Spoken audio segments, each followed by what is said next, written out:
Hi, this is Allison Sheridan of the No Silicast podcast, hosted at podfeet.com, a technology geek podcast with an ever so slight Apple bias. Today is Sunday, June 15th, 2025, and this is show number 1049. I'd like to give a big shout out to all of the fathers out there, especially Steve Sheridan, a wonderful father and a wonderful grandfather. Well, I want to whine here at the beginning about everything that's not working right now.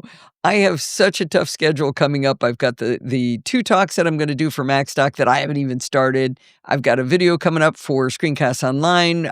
Next weekend, Lindsay and her kids are coming over, and her husband are coming over for the weekend. So I've got a lot of stuff going on. I don't have time for anything to go wrong, and everything has been going wrong. One of the things I wanted to do was to review the new Homey Bridge Mini. This is a tool that lets you do home automation stuff, kind of say a replacement for HomeKit that allows you to just do automation a lot easier. It's one of those things that's almost good enough to review, but it's got enough problems that I think I probably won't. But I still spent like 3 or 4 hours doing all this investigation, and now I can't do anything with it. So I don't know. People tell me I should do reviews of stuff that I wouldn't recommend, but I hate to do that because it's not a bad product. It's just not quite there for me. Then we went out and bought a new Eufy doorbell. That's what I asked for my birthday. And Steve wanted an outdoor camera. And so we ended up getting an outdoor Eufy cam to replace one of our final outdoor Wise cams. And we decided to get a home base through Eufy. So the home base lets you store video locally. It's this cool thing, and it makes things go into HomeKit real easily and everything. Well, the Eufy doorbell and the Eufy camera, outdoor camera, both are great, but we can't get that home base to behave itself to save our souls. We have reset it 400 times. It tells us to put it in HomeKit, but then we put it in HomeKit and it says, no, it's not in HomeKit. You got to put it in HomeKit. We delete it from HomeKit. It keeps trying to put it in HomeKit. It's been a nightmare. We probably spent 5 hours on that. That didn't work. But that's going to be a whole story I'm going to tell you about when we get it fixed. Then, let's see. I tried to put them into HomeKit using Homey Bridge, and I installed the plugin. But then there was this thing that I needed to get it into the newest version of Node.js, so I upgraded my Homey Bridge. The Docker container in order to get the new version of the Docker container for Homey Bridge because it has the newest Node.js. But Node.js, it turns out that came out version 22. But none of my plugins work with 22, so this whole thing doesn't work. I need to downgrade it. Can't figure out how to downgrade. So that sucked up about 3 hours today, so that was awesome. And my server's having problems. It's been having problems since June 2nd. It's been having CPU spikes every 4 to 5 hours. It'll hit 100% for 10 minutes, and then it goes back down to 20% CPU usage. Don't know what's going on. I've been spending all this time, quality time with ChatGPT helping me. Haven't figured it out, but today I noticed things weren't loading at all, and it turns out my steady state is 75% CPU usage. So I don't know whether you're going to be able to read anything on the blog and, do anything fun with the content, but yeah, it's been awesome. I'm getting a lot done. Oh, and I've got to get going on that Screencast Online video pretty soon, like tomorrow. Anyway, wish me luck. I did mention earlier that I could use some content. This is going to make me need this content even more. If you guys can, grab anything you got on your desk, any gadget you got, you can describe your pencil if you want to. I need some content. I'm going to need it for the next couple of months. So get to writing, get to recording. I'd really appreciate the help. Well, my nemesis, Chuck Joyner of Mac Voices, does a series every year leading up to Macstock Conference and Expo entitled Road to Macstock. In this series, he interviews each of the speakers about their upcoming presentations. The people he interviews don't do their talks in talking to him. Rather, it's kind of a behind-the-scenes conversation about what they hope to convey at the conference. I have 3 Road to Macstocks you might want to listen to. The first up is No Silicast Marty Gencius, also known as Drunk Nick Nolte, in our live chat room. The second is Chris Cook from Unmute Presents. If you've nothing else to do, check out my talk with Chuck, where I describe my main topic in the workshop I'm going to teach. So that's 3 to start with, and I've got links in the show notes, of course. But I'm not sure when it's going to air, but Chuck has already recorded with Jill from the North Woods, and I'm sure that will be guaranteed to be another great episode. If you're thinking of going to Macstock, be sure to use the coupon code PODFEET50 to get $50 off the fee, and I get $50 too. I hope you'll join us for all the shenanigans, July 11th to 13th near Chicago. Go to Macstock Conference and Expo to get all of the fun details. Well, we have a very small handful left of CSUN Assistive Tech Conference interviews, so I'm going to be really stingy giving them to you. See earlier comments about needing some help with content. But here's a fascinating one that's really, I think, thinking outside the box for accessible tech. Virgie Hoban is here in the MouthPad booth, and we're looking at what looks like a mouth guard that you would get from the dentist. And I had to stop. It talks about hands-free control for your personal devices. Why don't you tell us about the product? Yeah, so we call it smart Mouthwear, basically rethinking the computer and mouse to put it on the roof of your mouth for hands-free, more accessible control to your devices. So it does look like a retainer. Let's hold it still for the camera for a moment. So we're looking at something that's got the impression of somebody's teeth exactly, here. Yeah. And there's a little, that's the trackpad there. And then what's over on the side? That's controller? So that's just tucked in all of our extra electronics, the battery, the Bluetooth enabled chip, and that's our serpentine with some secret sauce where it can be customized for different mouth sizes. And then, that's the pressure-sensitive touchpad. So the problem this solves is you don't have control of your hands, and yet you want to control a mouse on a exactly phone or a computer? Yeah, all of the devices that have become so sort of integral in our Android, iOS, Windows, Mac, Linux, everything? Everything.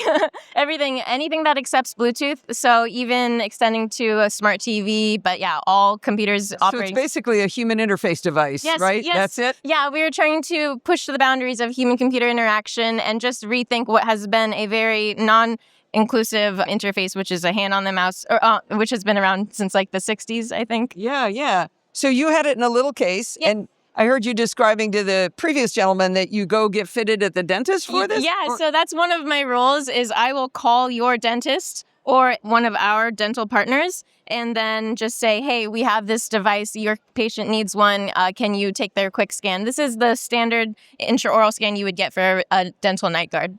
Intraoral scan. I had to put a bunch of goo in my mouth. Do they scan now? That's back in the olden days. Now we are... No, sorry. We were doing that just a couple years ago. But a new way is just a little wand scanner that goes inside and takes it. Oh, I hated the goo. I know. I hated that for mouth guard. Yeah. Yeah, we don't like it either. So this just fits up on the upper palate? Yeah. So I can show you. Ooh, she's going to put it in her own mouth there. Okay, she just fitted it up on her teeth, so she's got it in her mouth. Looks pretty comfortable, looks like. And I can show you this. She's opening up her phone, and we just saw your passcode. So right now she's moving her tongue around on the roof of her mouth, and we're watching the touchpad on the phone. An example of this is just a demonstration, right, of how it works. And then to select, would you just tap with your tongue? That's right. Yeah, you just tap on the tongue. It's pressure sensitive, so a left click is a tap with the tongue. A right click is a sip, negative pressure. Sip? You mean you suck on it? Oh my gosh, that's really cool. Yeah, just wanting to add different dimensions. It's also very customizable. You can choose either tongue tracking or head tracking because it's got the motion sensors embedded as well. So if you do have neck mobility, you can use neck control, head control. Oh, wow. That is really cool. So is MouthPad on the market yet? Yeah, we started selling it last year. We're currently prioritizing people who have disabilities or some level of hand impairment, but we're looking for... I hope so. Yeah. But just the lazy. No.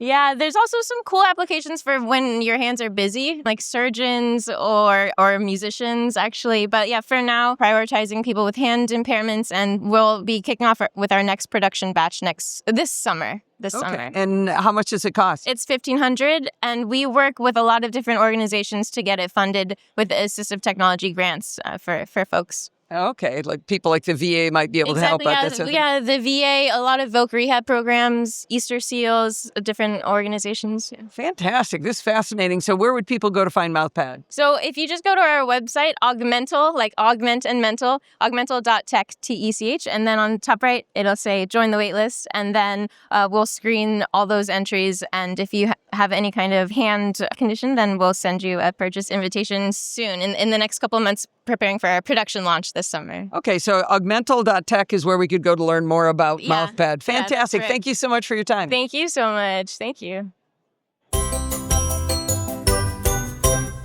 You know, certain hardware devices seem to kind of go into vogue in the tech community, and everyone who's anyone with a microphone seems to be talking about it.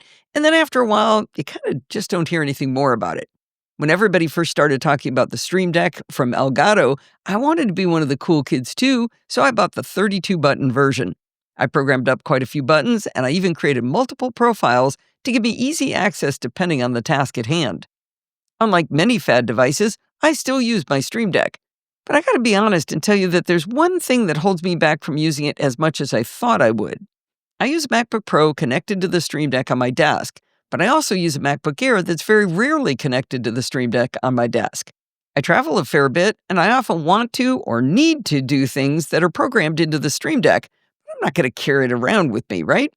This means that I have the cognitive load of remembering two ways to do the same thing. Let's take a simple example. When I import the recording of Bart and me from security bits into my audio editing software Hindenburg, the file comes in on one stereo track. For editing, I want to split that stereo track into two mono tracks. Under the Tools menu in Hindenburg, you can select Split Stereo. I found choosing from a drop-down menu really tedious, so years ago I convinced the developers of Hindenburg to add a keystroke, and I suggested Option T, and they added it just for little old me. Sweet! When I got my Stream Deck, I took it up a notch and I designed a little graphic that made sense to me, and I assigned the hotkey Option T to that button. When I'm on my MacBook Air doing recording and editing, I need to remember to use Option T. When I'm at my desk, I need to remember to reach out with my left hand, look at the Stream Deck to find the split button, and then push it. But that's two different actions to perform the same function. I don't know about you, but I can barely remember how to do things one way, let alone two ways. Option T is easier and it works in both places, so I sincerely forgot until recently that I even had that button on my Stream Deck to split tracks in Hindenburg. Let's take a weirder example. When I'm done recording the No Silicast and I'm waiting for it to be transformed by the wonder that is Auphonic, I make a copy of everything in my top-level blog post for the episode in Mars Edit, and I move it over to Feeder in a different format. The blog post has every major link I want to include in the show notes for your podcatcher, but it's also got a lot of other flotsam that I need to remove. I want the feed to have just the links, I want them followed by my referral links, and I want all of that in a bulleted list that you're used to seeing.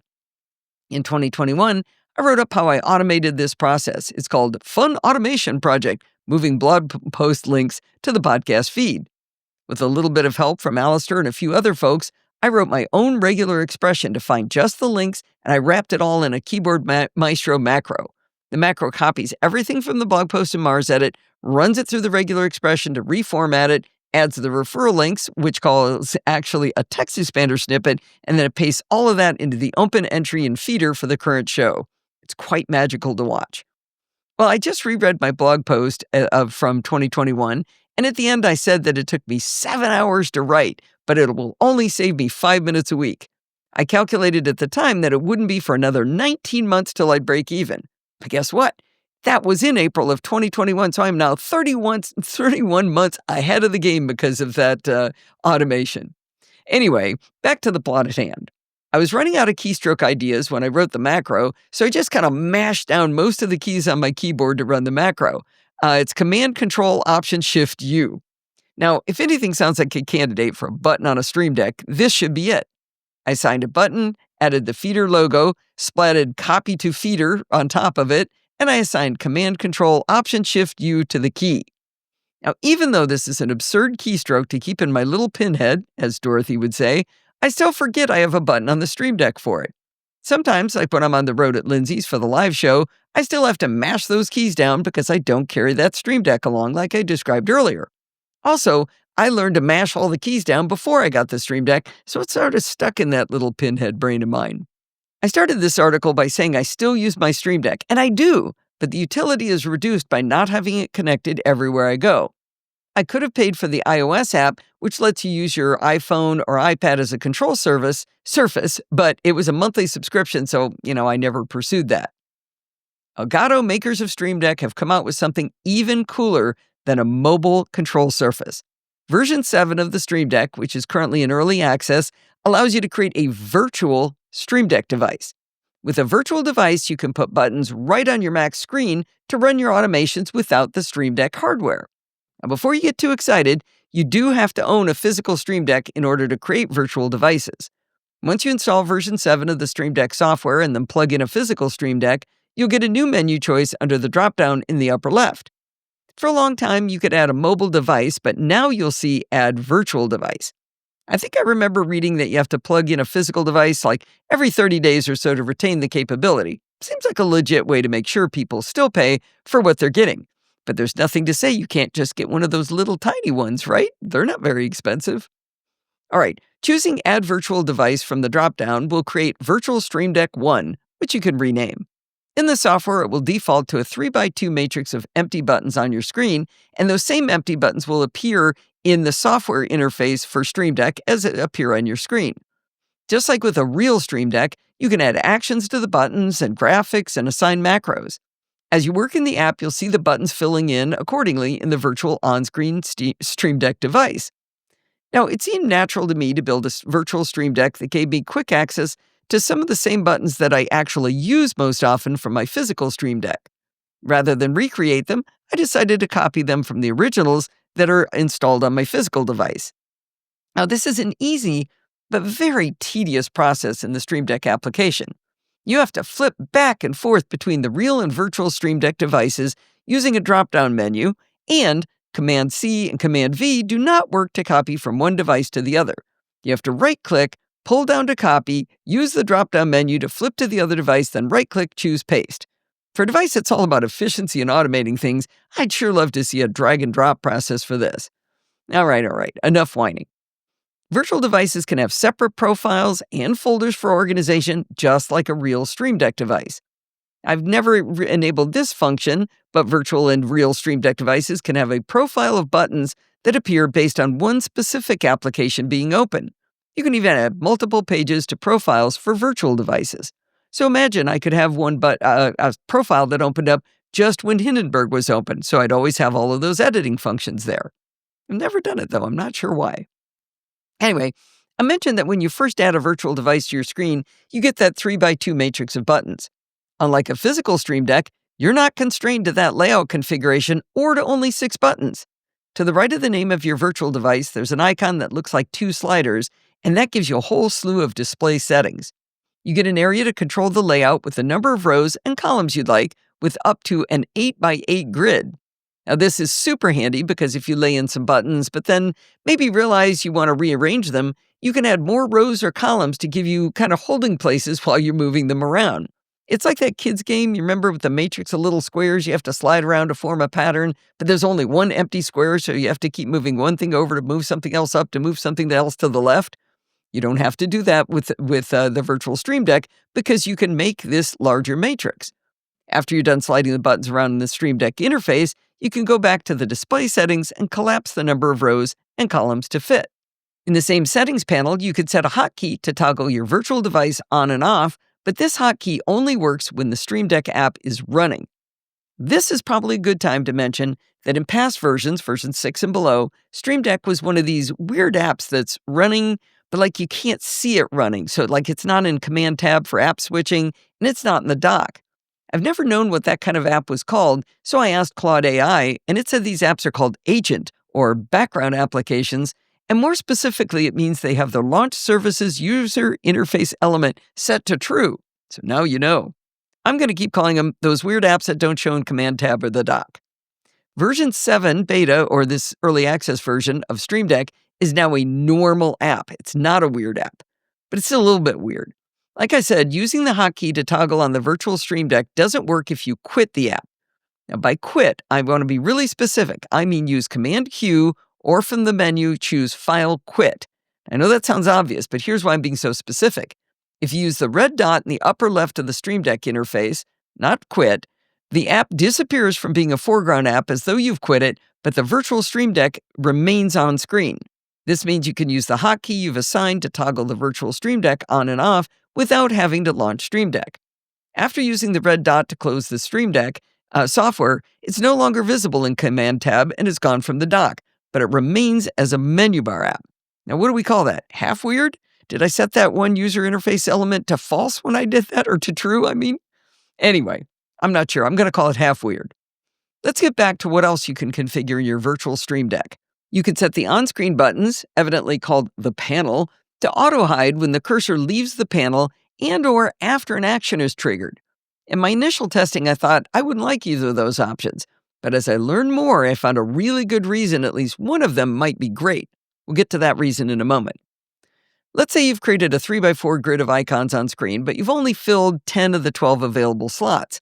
In layout settings, you can choose to hide empty keys. By default, the panel on which your buttons sit is a kind of light gray rounded rectangle. If you choose to hide empty buttons, the rounded rectangle beautifully kind of sculpts around that one button alone on the row and eliminates the empty ones. It's really a very, very delightful effect. It's very pretty. Now, from the display settings, you can also change the size of the keys, their opacity, and the color of the panel around them. I messed around with some truly garish colors, a bright purple and a bright blue for the panel around the keys, and it really caught my attention. But then I found that by reducing the intensity, I could create kind of a pleasing look that was noticeable but not quite so jarring.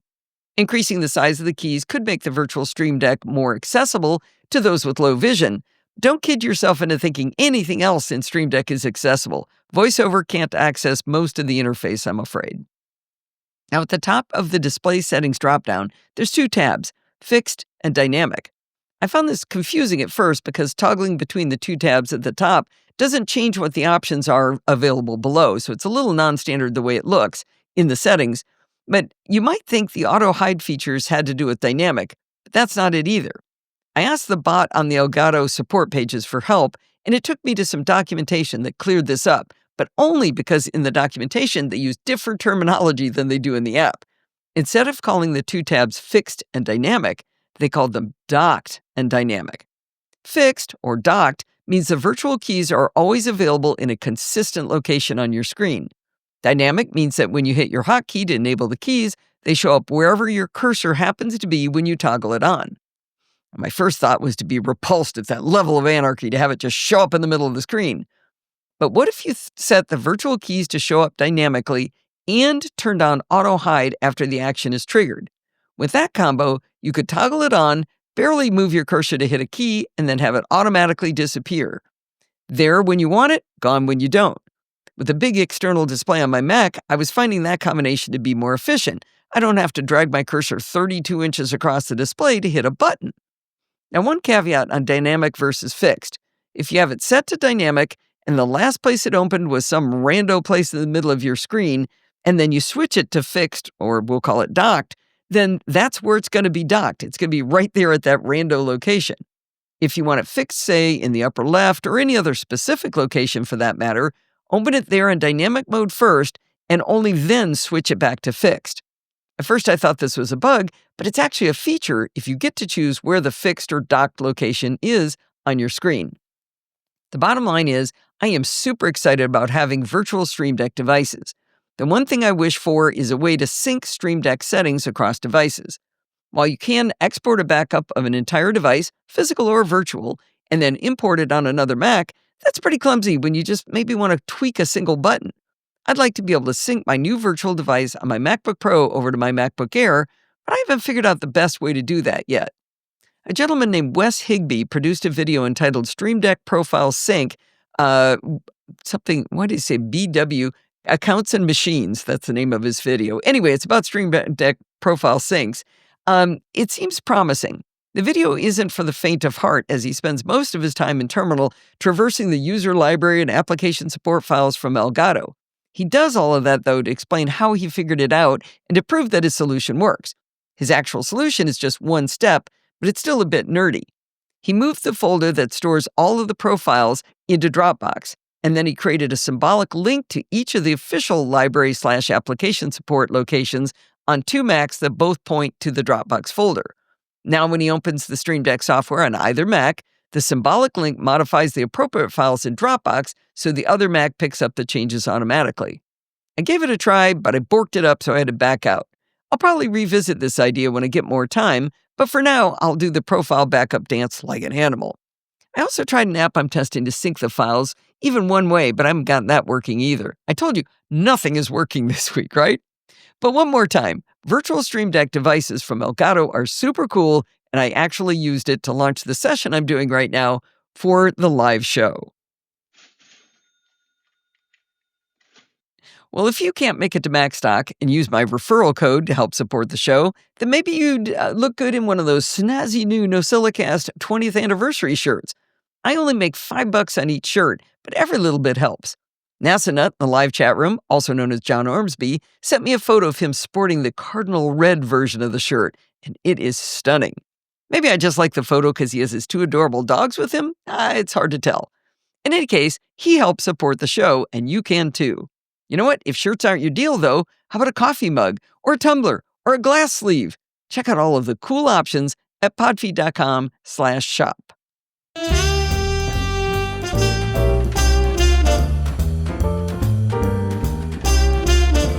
Well, it's that time of the week again. It's time for Chit Chat Across the Pond, and this is episode number 816 for June 14th, 2025. And I'm your host, Allison Sheridan.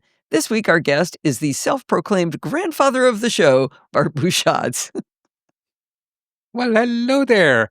I remember what it's like to be officially on this show, although I did sneak in last week without meaning to, which was nice. That's right. That was kind of an accidental bonus prize for the Chit Chat Across the Pond audience, and I think that was worth having a standalone episode for sure. That was really fun.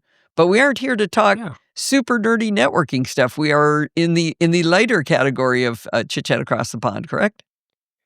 We are indeed, and this is one of those things that has been, as you would say, blowing my dress up for months, and I haven't had a reason to talk to you about it. And it was on my to-do list for when I hosted the show, but there was so much other content, it fell off. Okay. And it's just sort of been sitting here. And then, of all people on planet Earth, Mozilla lit a fire under my backside because they cancelled something a lot of people are very fond of called Pocket. And what is Pocket? What was Pocket? Pocket, well, it's. I'm not sure it's fully dead yet, but it is dying. Not quite dead yet. July is the end date. Yeah, I thought you'd get that. It is a bookmark manager or a link manager, depending how you want to count it. Basically, you have a link, you save it in a categorized way so you can find it again later. And I think link managers are a bit like RSS readers these days. Most people have no need for them, but the people who do really rely on them, and they get very cranky when they go away. I think I remember talking to Chuck Joyner about this topic a long time ago, and it was Read It Later was one of the classic examples of it. I used to use that one too. Yeah. Well, and I challenged most people, not you, because I know you really do use it, that most people probably say read it later and then never read it later. That you think, oh, that's going to be interesting. I don't want to forget that. I want to hang on to that one. And then all of a sudden you have this giant pile and then you feel guilty about it and you just change bookmark managers to a new one, hoping that your habits will get better if you just clean house. But you definitely use your bookmark manager. Yeah, and my RSS reader, because I do 2 news-based shows. So I have every 2 weeks, I have a security bits to record, which is basically gathers together all the relevant links, have them in some sort of organized structure, pick the ones that are wordy, throw away the rest, clean the folder, start again. Oh. And I have another one for Let's Talk Apple, and it's the same. Build them up for a month, write a show, clean it out, build them up for a month, write a show, clean it out. So yeah, I use it very heavily. And you can't find news stories by just randomly surfing the web. You pick the news sites you trust, you subscribe to their RSS, and then you actually read it in a controlled way and then into your bookmark manager. So yeah. And the good news is I found one that I don't just tolerate, because I have been unhappy for years now. I've been sort of hanging in there. I'm going to jump and say it's raindrop.io. Okay. And I don't know how I managed to not find this app before, because it's ancient. It's been around forever. It just never made it onto my radar, and it's bloody brilliant. Huh. So you liked Pocket but didn't love Pocket? No, I tolerated Pocket. It was the least bad of a bad lot. It was Read It Later, I think I used to use, and that app got discontinued, or the Mac app got discontinued. Something happened to drive me away from it that I was cranky about, because I had a process and everything was the way it had been for years and years and years, and then it was gone. I think I remember talking to you about it then, and you being on a hunt for a new bookmark manager. I didn't realize that you were not thrilled with Pocket, but... No, so I ended up on Pocket, and I was there for a while, and it was a bit rough, right? Technically speaking, it had everything I needed. I could save links, and I could put them in a category. Okay. And There was a plugin for Safari. It was actually a share sheet, but that's fine. I like share sheets better because a share sheet works in Slack, podfeet.com/Slack, because when the No Silicast always recommends something, that's just as important as what my RSS reader happens to come up with. And my RSS reader isn't a web page, it's an app. So again, a share sheet is actually better than a browser plugin for me. Okay. It had one, it was really crude. But it was getting updates at a fairly regular pace, and I was thinking, well, if they're updating it regularly and it's not great now, it's going to get better. Yeah? And it did for a while. And then I upgraded to the paid version, so the ads went away and it was a little bit less bad. And then the updates stopped. Oh, no. And then the bug fixes stopped. And then one week, all of everything I had done on my iPhone vanished into the ether. What? No. It just didn't sync Oh, no. to anywhere. Oh, no. And I had to write show notes, and I just had nothing. So I had to go back to my RSS reader, flick over the button. So normally I have it say, only show me new items. So I had to go find the button to flick it into the show me everything. Ugh. And then scroll parse back through in it again. time and go through it all again. Oh, that's That criminal. was horrible. So it wasn't just I that just- it didn't sync, it actually disappeared from your phone? They were just gone. They were just nowhere to be found. Oh, A whole week's worth of stuff. that's terrible. And I know you do a lot of work on your phone. Right. So I got really cranky and I left. It's like, I don't know where I'm going yet, but I've cancelled the recurring payment. So I now have a small amount of time to find something better. And I didn't find anything great, but I found an app that was up and coming and it appeared to be very honest. So it was called Omnivore, and their website basically said, we're new, we don't have all the features yet, but we're working hard and here's our roadmap and it all looked good. And I looked through their update history and there was a really nice cadence and they already had the bare bones. And it was actually slightly better because instead of being folders, it was tags.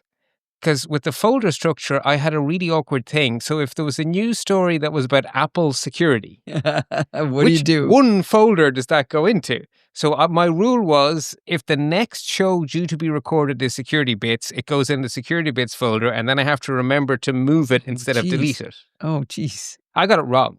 So stories would have vanished. I'd be writing the show notes going, I could have sworn there was something about passkeys. Oh, guess not. You know, and I got to record Let's Talk Apple and say, oh, there it is. Whoopsie.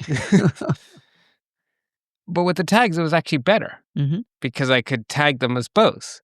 But the thing is, I've done something very naughty in this recording, Alison. I've skipped the bit that says the problem to be solved. Oh, no. Because everyone knows I write a show with news. And so everyone knows one of the problems I need to solve is news, right? That is obviously my most important problem to solve, but I actually solve 4 problems with my Bookmark manager. Well, since I have one anyway, why not use it for other things?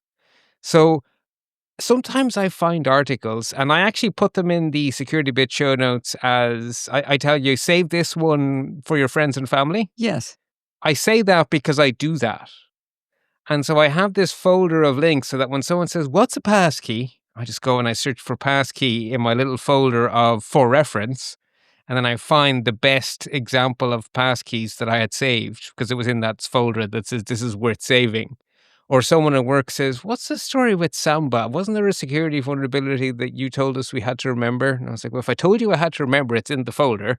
Search for Samba, find it, right? So that folder was my long-term storage. And it's not like I must read this later.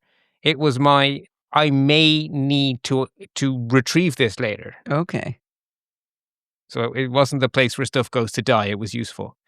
Then the other thing is recipes. I decided at the start of COVID never to waste food. So at the start of COVID, it became really hard to get groceries, and I realized I can't be wasteful. This notion that it's okay to buy too much and then throw it in the bin, this has to stop. It's just not ethical. And that meant that there will be times when I would open the fridge the day before shopping day and go, well, I've never had that combination before. What am I supposed to do with an aubergine and a courgette? Well, actually, that's an easy one. Let's do a stir fry. But I would end up with these bizarre combinations. And I started to Google for recipes, and you would find 5 and you'd make 1. And then 3 or 4 weeks later, you'd be back to the same, and you'd be doing, why am I doing the same Google search again? So what I started to do was to save them into a folder called recipe ideas. And then if I ended up with 2 ingredients, I would open my bookmark manager and search for those 2 ingredients and see what came up. Oh, so if it came And up then with I a would combination? Yeah. If, this link gets both of those search terms, let's have a look. And it would just be stuff that I had flagged before as worth trying, but didn't fit today. Maybe today I was doing Chinese and it was an Indian dish, or today I was doing something European and it was an American dish or something. It just didn't fit with the rest of the meal. And so I just keep them. And this worked really, really well in Pocket, where it was folders. And I thought it would be great when I went to tags, because I would just tag it with each ingredient, tag it with mushrooms and tag it with aubergine or whatever, right? But I cook with apples. How do you think that broke down the next time I had too many apples? That might be the worst possible thing. Yeah, that was like, oh dear. I did eventually find that you can saute apples with celery, and it's amazing. I would never have guessed, but I bookmarked that for myself some time ago. It was amazing. That reminds me, whenever people send me files, they so often call them for pod feet. Thanks for your help. How am I ever going to find that in my folders? Jesus. You search for pod feet. Right. Yeah. And then the last thing I only started doing about 2 years ago, but I was like, I'm using this bookmark manager for all sorts of cool things. And every Christmas and every time the Better Half's birthday would come up, I'd be in a panic going, oh my God, gift idea for one of the hardest people on planet Earth to buy something for, I think. I know you and Steve have the same problem, right. But I have this problem too. I share this with you. Now, at any time of the year, it goes into that folder, gift ideas. Oh. And then when it's birthday time or Christmas time, I just go into the folder and have a wee scroll, and I go, oh yeah, that sounds good. That fits what he's doing at the moment. Bye. And away we go. Okay. So there are my 4 problems to be solved. And like I say, I was getting away with it fairly okay in Pocket. Then Pocket made me cranky, so I left and I went over to Omnivore. And Omnivore, for a while, really lived up to their promise. So there was regular updates. Their share sheet was getting better. It was starting to autofill my tags. So if I tagged something before, I could type 1 letter and it would autofill the rest of it. I was like, okay, this is getting better. I was still ending up with the apples and apples problem, but okay, it was workable. I was getting by. And then, actually, sorry, I forgot to go back. There was one thing that Pocket did that made me very cranky, and I nearly left, but I couldn't find something better. They discontinued their Mac app and forced us to use the iOS app on M Series Macs. I didn't have an M Series Mac, but the iOS app was terrible anyway, so that wasn't going to work. So I was forced to use a web interface that I couldn't Command Tab to when writing show notes. Ugh.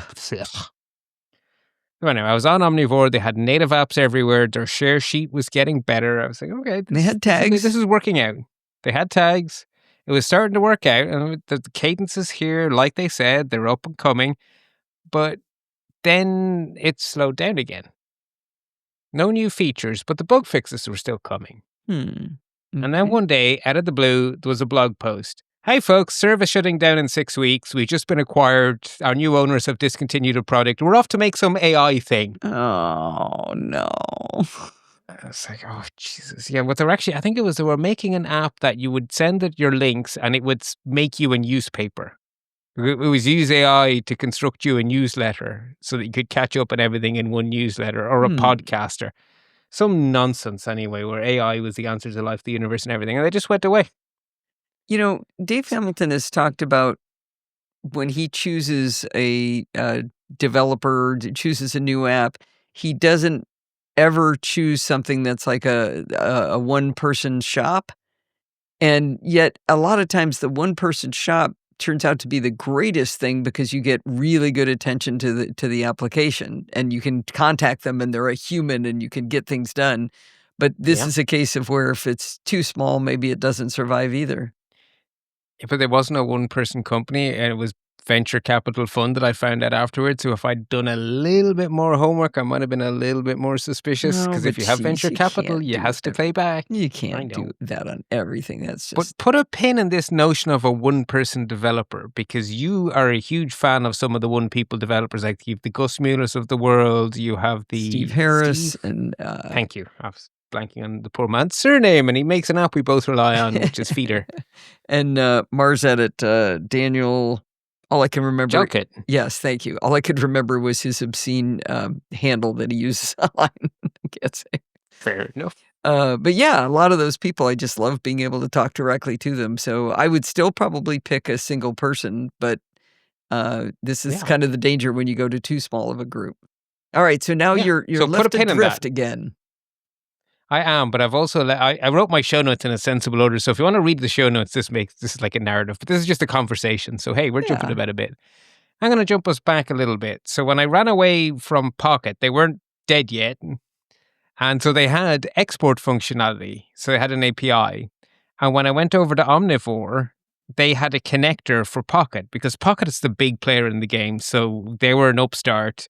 So they just had a button, import from Pocket, and everything I had in Pocket just came straight into Omnivore. So I actually didn't lose anything on my first jump. I just had everything with me. Except for that, all the stuff on your iPhone from that week where they screwed it up. But anyway. Yeah. Well, yeah, but the ones for the show notes get deleted when the show is published anyway, so that it starts fresh. So they weren't what I cared about, right? It was the for reference in particular and the recipe ideas. Some of those are just fun. Yeah. And, anyway, yeah. So that time I took everything with me. And then when Omnivore vanished, they did provide an export option, but it was not OPML or anything standard. It was either an HTML file, so basically a web page with all of your links in it, or a JSON file in some non-standard format they'd made up. Okay. Now, I know JQ, and their going away blog post contained JQ commands for searching your archive, which is like, well, I guess you've met the odd nerd halfway. But I don't think that's what most people wanted. Anyway, I was back on the hunt. And I had actually decided that I don't trust anyone. I obviously have to self-host, and there's an open source one called Wallabag that you can host yourself on your own server. And I was literally in the middle of trying to get away from WordPress and move to static site generators, and the thought of going to hosting my own, I was cranky.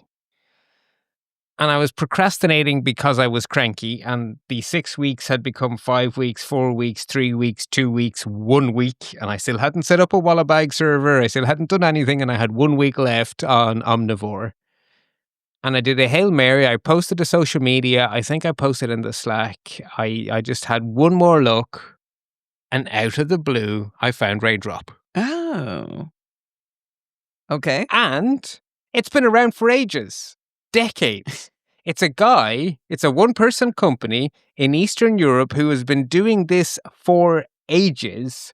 If you read back through the history, the app is so mature. It has such a long history. Once I found the community, there was loads of people saying amazing things about it. It's an amazing thing. If you go to the About page, or I found it somewhere, there's a thing from the developer where he says, I am this guy in, I can't remember which Eastern Europe country it is. I've been doing this for years. This is how I put food on the table. It's not flashy, but it's a really functional app, and I'm dedicated to making it work quickly and smoothly for you. I was, Jesus. He has native apps for Windows, for the Mac, for iOS, for Linux. He has browser plugins for all the usual suspects and Brave and all sorts. It's really bloody mature. Is it an Electron app with all that support? It's hard to tell. Okay, then you don't care. It works on the Mac. Yeah, exactly. It functions. And to be honest, it functions better than either Omnivore or Pocket. And not just by a little bit. Okay. It is... universe is better. So it's a one-person company, and I do genuinely trust them, but there wasn't an easy way to bring in my stuff, and I decided, do you know something? I'm going to declare bankruptcy. Uh-oh. I'm going to start over, because the organization structure is a little bit different and a lot better in Raindrop. And I had this massive history of inconsistent tag names because I'd forget. And so I tag something as security, and then I decided, how do I differentiate that from physical security to cybersecurity? So then I started tagging cybersecurity. So now half of my stuff was with the wrong tag. It was a mess. It was just years of mess. I really think every app that uses tags should say, you've already got a tag that's kind of like that. Do you want, I'll end up with tags that are uppercase and lowercase in some apps. It's like, oh, come on. Yeah. So I decided I'm starting over. One of the first things I did was my tag that I really regretted the most was Let's Talk Apple with LET'(S) space TALK space Apple, all properly capitalized, was the tag I had been using for those show notes. That was a terrible idea. So LTA would be pretty easy. Bing, bing, bing. I now have all lowercase tags, LTA and SB. And that is so much easier to type. Perfect. Yeah. Only I never have to type them because everything is with share sheets with Raindrop.io. The iOS app has this amazing feature-rich share sheet. And as soon as I put my cursor in the tags field, I get a little drop-down with my most recent tags. And LTA and SB are always there. Always, always, always. So I just tap on them. And I never have to worry about the spelling. And if I need another tag, I start typing and then they appear.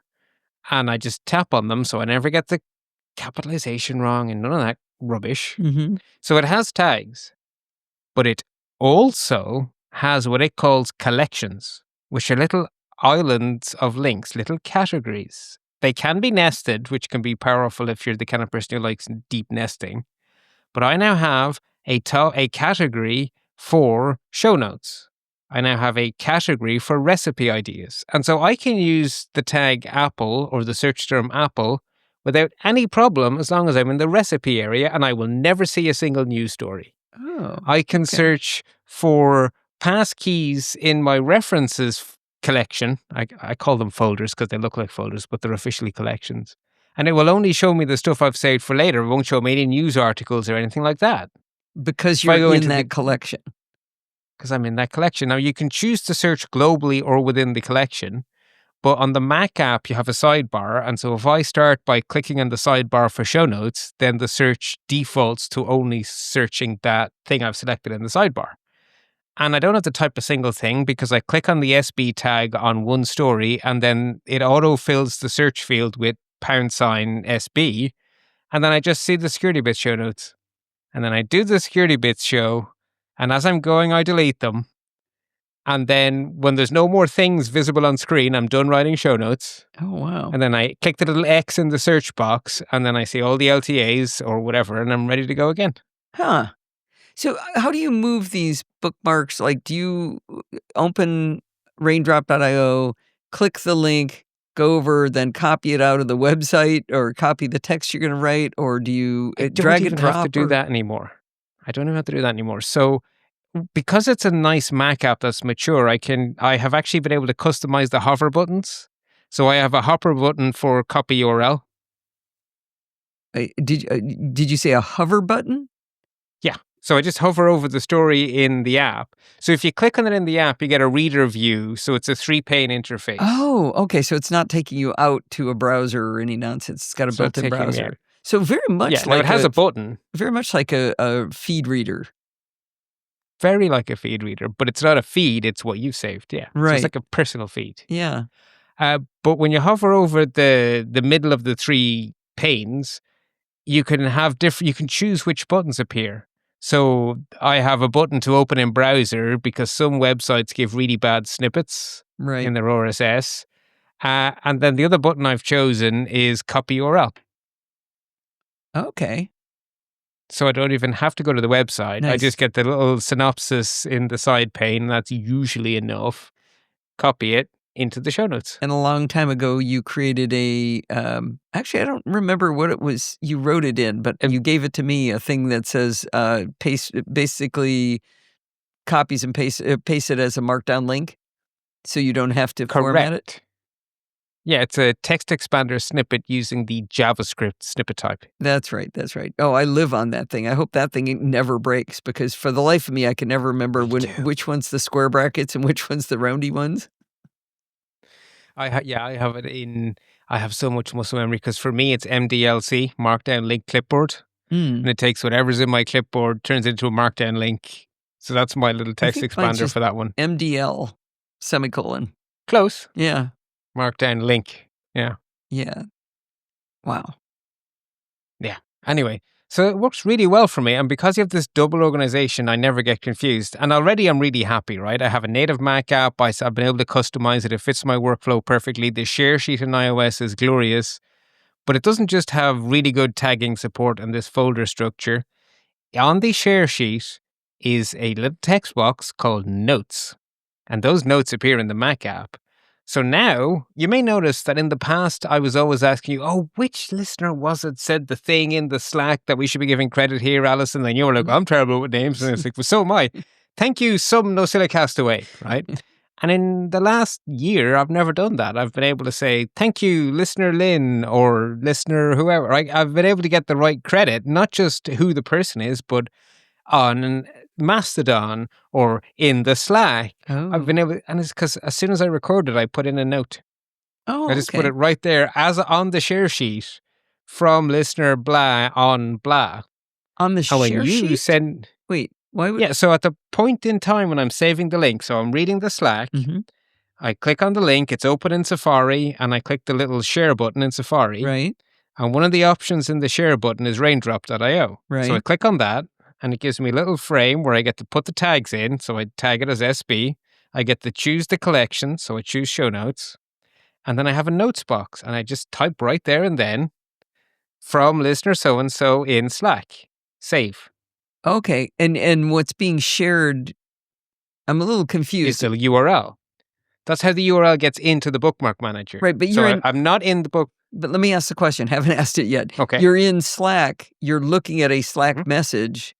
Are you right-clicking on the URL they've posted? Because I'm just not picturing how Slack sharing is working.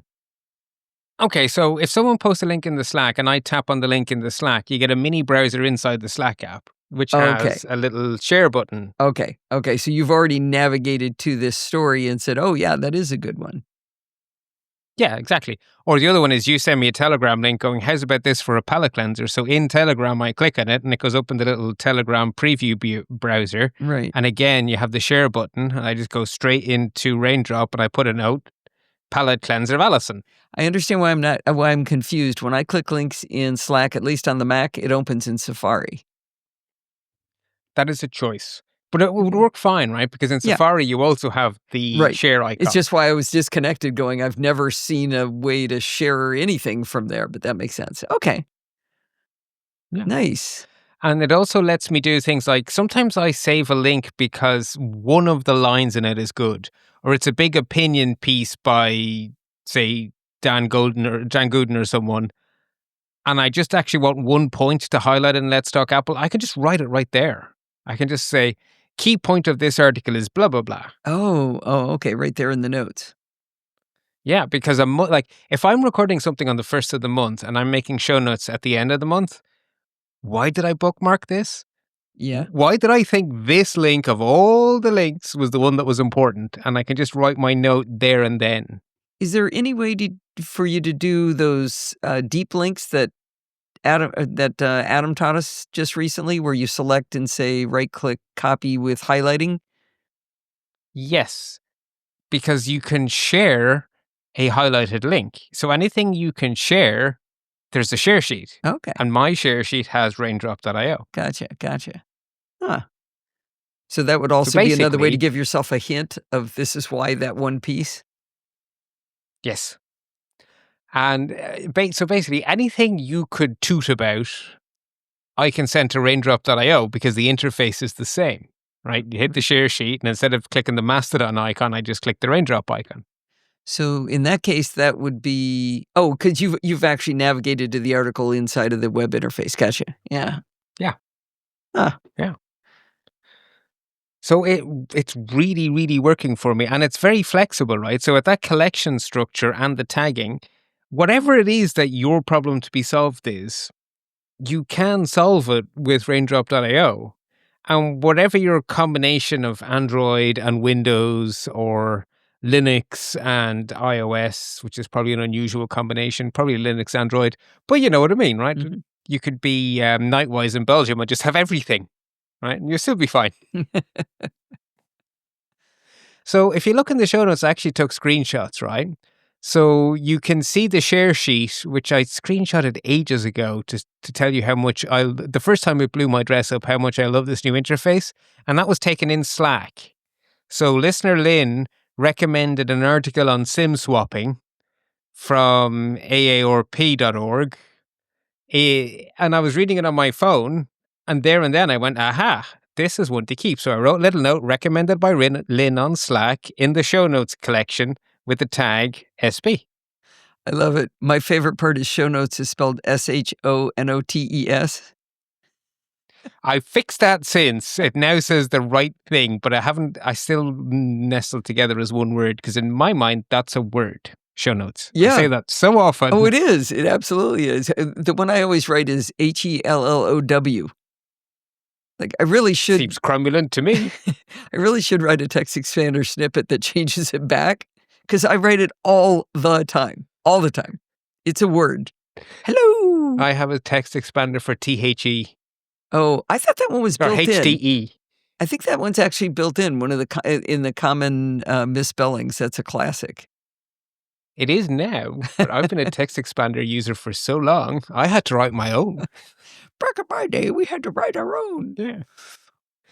And then I also have a screenshot of the Mac app, which sort of shows you how I start the work of, okay, I got to write show notes for Alison. So I open up Raindrop, I click show notes in the sidebar, I click on a little SB tag on one story that populates the search bar, and then I just see my stories. And what you don't see there is when I click on one of those, it does the same as mail, and then it shows me the preview in a new third pane. Oh, okay. That's really interesting. So being consistent and diligent with your tagging is important.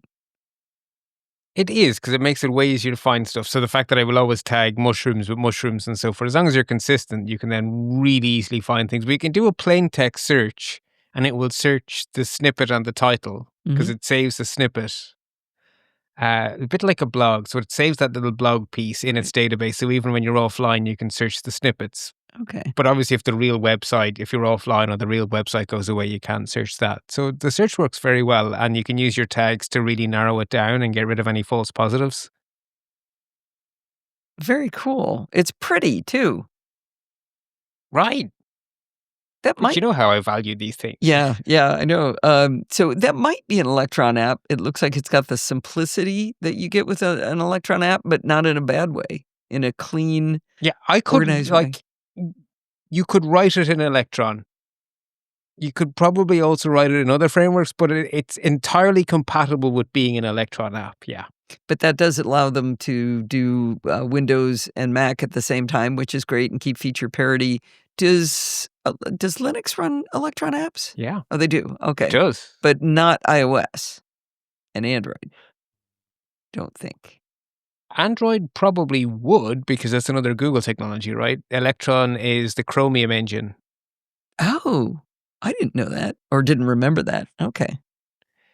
Yeah, an Electron app is actually a web page in an app. So it's the Chromium engine, and you write your app in JavaScript, and you skin your app in CSS and HTML.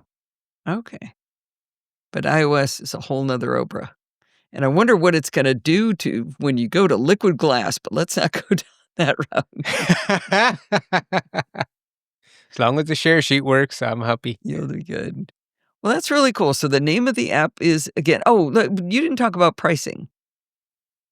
The version I'm using is the free version. There is a pro version, and I look at it and I go, I don't need a single one of these features. And I still think I'm going to buy it because I want to give the developer money. Right. But I'm still not going to use any of the features. Yeah, I've done that before. Just go, no, this deserves some money because you should have charged me for what you did give me. Yeah.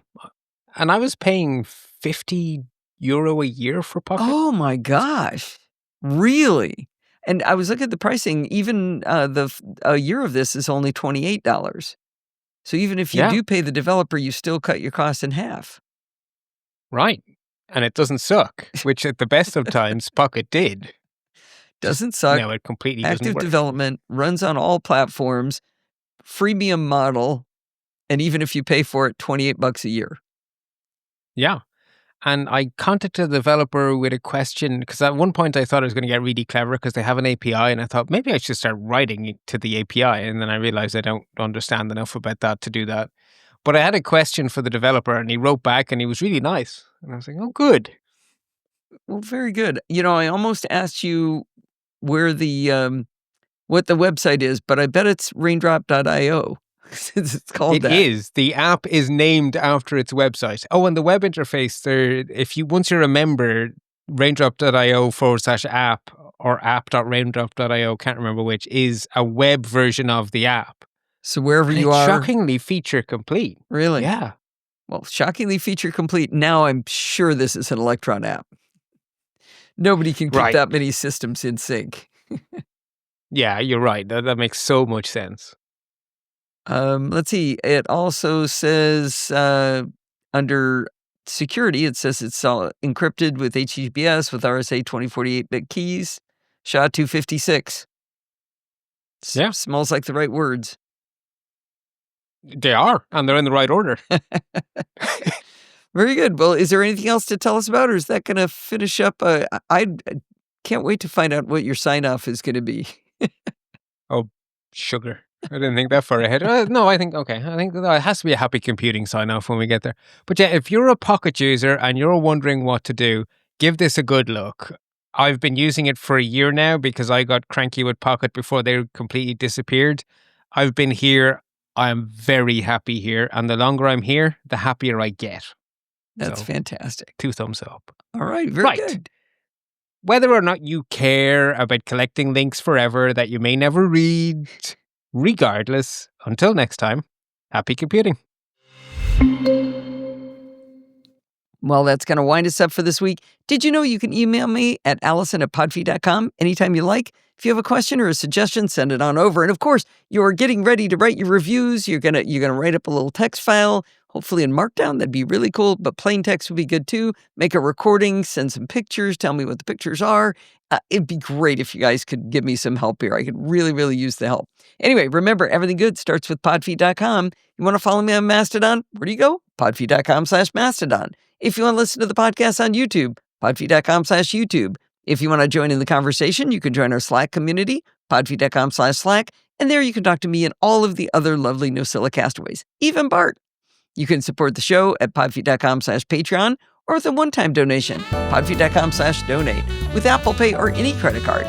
Or if you like PayPal, podfeed.com/PayPal. You want to go shopping?